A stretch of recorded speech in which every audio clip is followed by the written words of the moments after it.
Kalau nama kita di BI Checking ataupun di Slick OJK itu sudah di blacklist atau masuk daftar hitam, sebenarnya kita masih bisa nggak sih mengajukan kredit, gade, ataupun pinjaman, baik itu di bank ataupun di lembaga lain? Buat kalian yang mau tahu jawabannya, simak terus.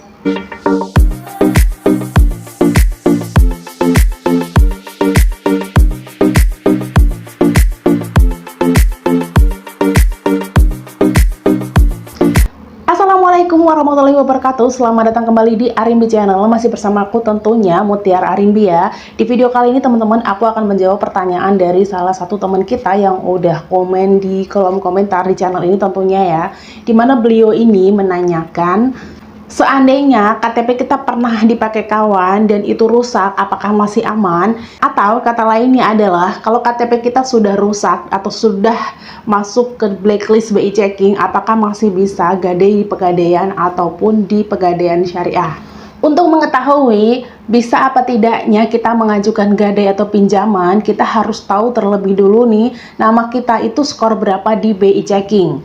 Seperti yang kita ketahui ya teman-teman, kalau di BI Checking itu ada 5 skor atau 5 kategori untuk setiap nasabahnya. Dan skor inilah yang menentukan disetujui atau tidaknya pengajuan kita, baik itu di bank ataupun di lembaga-lembaga lain.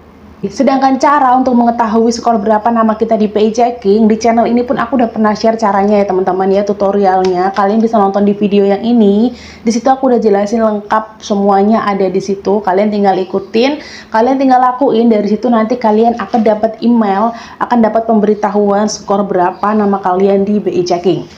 Pada dasarnya, kita masih bisa mengajukan kredit gade, baik itu di bank ataupun di Pegadaian, kalau skor kredit kita itu di skor 2 ya teman-teman.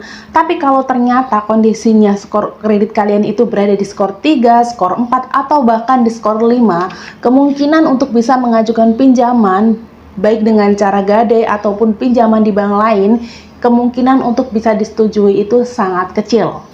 Meskipun lembaga yang kita pilih itu bukan bank tapi Pegadaian ataupun finance, itu sama ya teman-teman, karena skor kredit dari BI Checking itu berlaku untuk semua lembaga resmi atau semua lembaga keuangan yang memang resmi dan sudah terdaftar di OJK.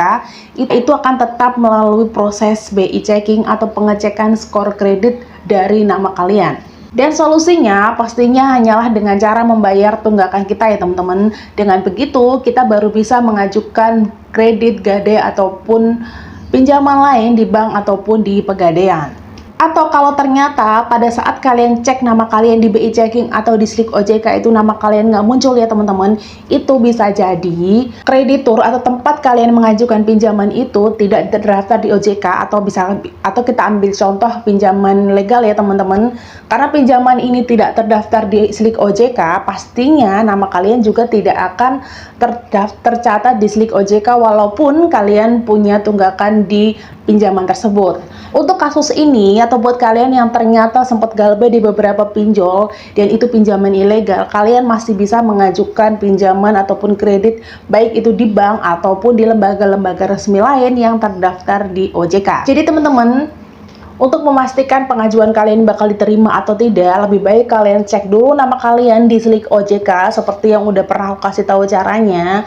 Kalau kalian ternyata nama kalian bagus, berada di skor 1 ataupun skor 2, kalian masih bisa mengajukan kredit, pinjaman, atau pinjaman lain dari lembaga-lembaga resmi yang sudah terdaftar di OJK. Dan itulah teman-teman video aku kali ini. Semoga video singkat tadi bermanfaat buat kalian.